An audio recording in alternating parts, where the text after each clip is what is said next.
আসসালামু আলাইকুম ওয়া রাহমাতুল্লাহি ওয়া বারাকাতুহু। আজকে আমরা রসায়নের সুপ্ত যোজনী নির্ণয় করব। তো চলো দেরি না করে শুরু করি। সুপ্ত যোজনী কীভাবে বের করব দেখো, আমি আগে কতগুলো যৌগ নিই এখানে। এটাকে যদি আমি শুরু করি, sulphur dioxide, sulphuric acid, H2CO3, carbon dioxide,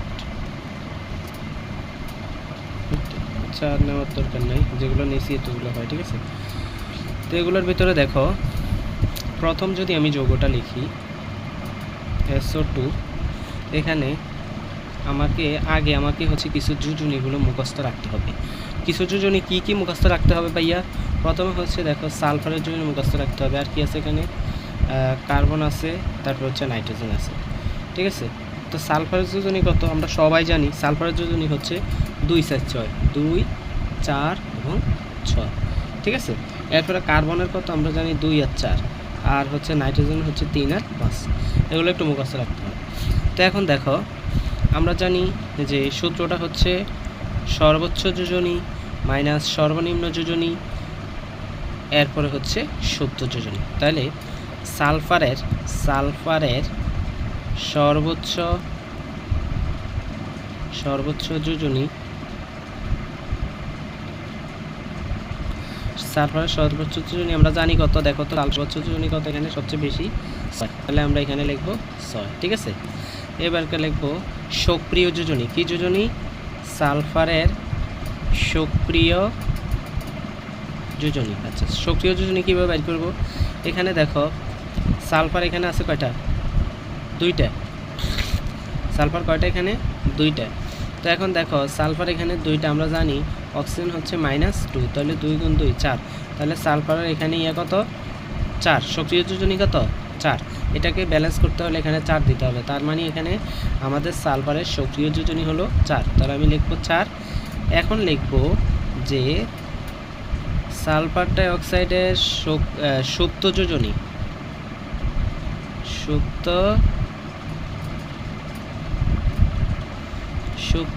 হলো 6 - 4 = হচ্ছে 2।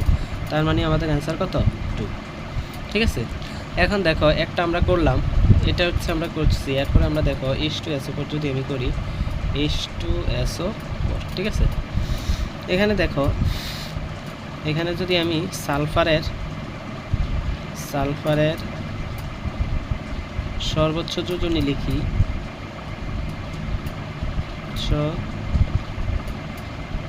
সালফারের সর্বোচ্চ যোজনী আমরা জানি কত? 6। এখানে দেখো এখানে আছে কয়টা? 4টা। এখানে আছে কয়টা? 4টা। তাহলে এখানে আছে কয়টা? 2টা। তাহলে আর কত দেওয়া লাগবো? এখানে দেখো 8 হয়। কত হয়? 8 -2 গুণ 4, আর এখানে আমার আগে থেকে আছে হচ্ছে 2টা। তাইলে আমার 8 বানাইতে হলে কত দিতে হবে বলো তো? 8 বানাইতে হলে আমার কত দিতে হবে? 2 দিতে হবে না? সরি, 4 দিতে হবে না? 4। তাহলে দেখো 4 হলে আমার এখানে কত হয়? 6 হয়। আর এখানে হচ্ছে 4 দুগুণে 8। তাহলে আমার দেখো এখানে আমার যদি সালফারের সক্রিয় যোজনী, তাহলে দেখো সালফারের সক্রিয় যোজনী হলো আমার কত? এখানে দেখো এটাকে ব্যালেন্স করার জন্য এখানে আছে হচ্ছে হাইড্রোজেন আছে কয়টা? 2টা, ঠিক আছে। এখানে আমার অক্সিজেন আছে কয়টা? 4টা, তাহলে 8টা। আর এখানে যদি আমি দিই তাহলে 2টা, আর বাকি আছে কয়টা? 2টা যদি এখানে থাকে, আর বাকি কয়টা? 6টা না? 6টা। তাহলে সক্রিয় যোজনী হচ্ছে আমার 6, ঠিক আছে। এখানে আছে 2টা, ঠিক আছে। আবার 8টা হইতে কয়টা লাগবে? 6টা লাগবে না? তাই এখানে 6 দিচ্ছি, বুঝতে পারছো? আমি আবারও বলি, যদি বলে যে H2SO4 এর আমরা জানি সালফারের সক্রিয় যোজনী হচ্ছে, সর্বোচ্চ যোজনী হচ্ছে 6, ঠিক আছে। এখানে দেখো অক্সিজেন হচ্ছে -2, এখানে আছে 4টা, 4 দুগুণে 8, এখানে আছে 2টা। তাহলে আমার বাকি আছে কয়টা? 6টা। 6 দিয়ে 8 না? 6 দিয়ে 8, তাহলে আমার সক্রিয় যোজনী হচ্ছে 6। তাহলে এবার আমার সুপ্ত যোজনী কত?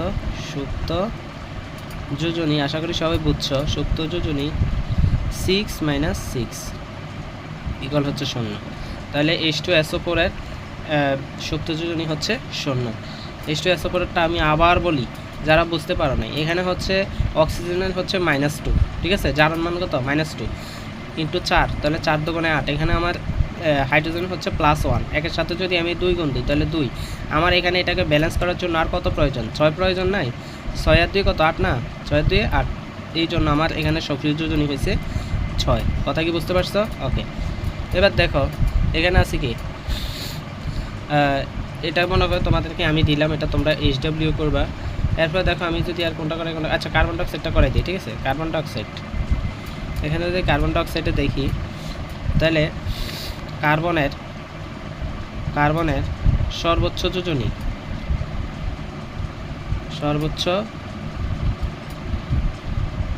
কার্বনের সর্বোচ্চ যোজনী কত? 5, ঠিক আছে। ওই যে কোথায় দেখছি 5? এই যে দেখো কার্বনের 4 কার্বনের সর্বোচ্চ যোজনী হচ্ছে 4। এই যে দেখো এখানে কার্বনের সর্বোচ্চ যোজনী 4। তো এখন দেখো সক্রিয় যোজনী কত হবে? এখানে আছে যেহেতু -2 গুণ 2, 2 দুগুণে কত? 4, তাহলে এখানেও হচ্ছে 4, ঠিক আছে। তাহলে দেখো কার্বনের সক্রিয় যোজনীও হচ্ছে কত? 4। তাহলে সুপ্ত যোজনী ইকুয়াল হচ্ছে 4 - 4 ইকুয়াল হচ্ছে 0। তার মানে আশা করি বুঝতে পারছো। আর বাকিগুলো হোমওয়ার্ক করে অবশ্যই কমেন্টে জানাবে। সে পর্যন্ত ভালো থাকো। আসসালামু আলাইকুম রহমতুল্লাহ।